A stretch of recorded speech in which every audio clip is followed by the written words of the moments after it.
So that happened. Quite a mask-off moment for Republicans. And yet liberal organizations such as the American Defamation League are making excuses for it.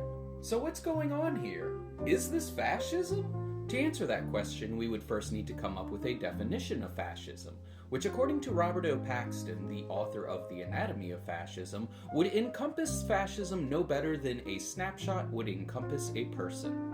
But in a broad sense, he defines fascism as a political behavior marked by obsessive preoccupation with community decline, humiliation, or victimhood, and by compensatory cults of unity, energy, and purity, in which a mass-based party of committed nationalist militants working in uneasy but effective collaboration with traditional elites abandons democratic liberties and pursues with redemptive violence and without ethical or legal restraints goals of internal cleansing and external expansion.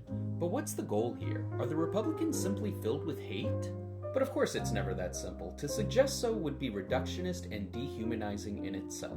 According to the author of Fascism and Social Revolution, R. Palm Dutt, the reality of fascism is the violent attempt of decaying capitalism to defeat the proletarian revolution and forcibly arrest the growing contradictions of the whole development.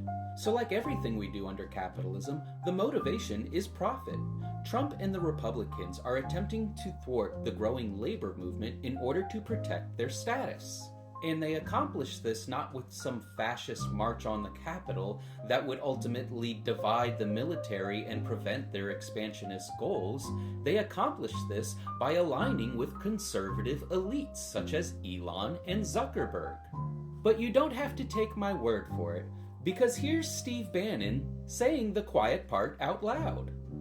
You're going to see the three richest Americans ever. You're going to see Elon Musk, Mark Zuckerberg, Jeff Bezos, prime seats. That doesn't seem like the forgotten men and women that Trump talked about last time. Are you surprised to see that? I am not. They're there as supplicants. They're not there as the oligarchs. Remember what Biden said about the oligarchs.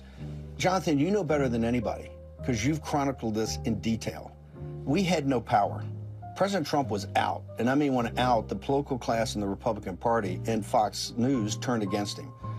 Mark Zuckerberg is there. Do you believe his conversion? Absolutely not.